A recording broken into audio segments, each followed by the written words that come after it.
I get really cross when people say this, you know. The programme was not telling youngsters to just say no. It was after school clubs, it was involving parents, it was getting youngsters involved with things in the community.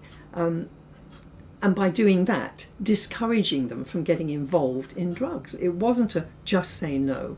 And that phrase, just say no, has been used or twisted to mean you just go into a classroom and you say to kids, no, just say no. And it was never that. And it never could be that. If you go to a group of people who are just beginning to find their way in the world, they're just beginning to find their feet, they're just beginning to become able to make decisions for themselves about things. And if you say to them, oh, just say no about that, most youngsters would just say, well, why not? So just to say, don't do it, just say no, isn't enough. You need to be able to talk about it. You need to be able to give them adequate information, honest information. And you need to be encouraging them to do other things in their lives where they're not going to need or want to do drugs. It's a whole culture thing. It's not just saying, don't do it.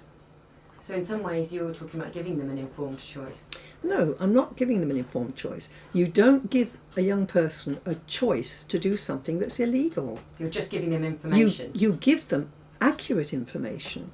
And for every 10 websites that are pro-drugs, you have to show them other websites that are showing them the research that give them what can happen to them. You don't just give them one side of a story. You give them both sides of a story, and you say, and by the way, you can't do this anyway because it's illegal.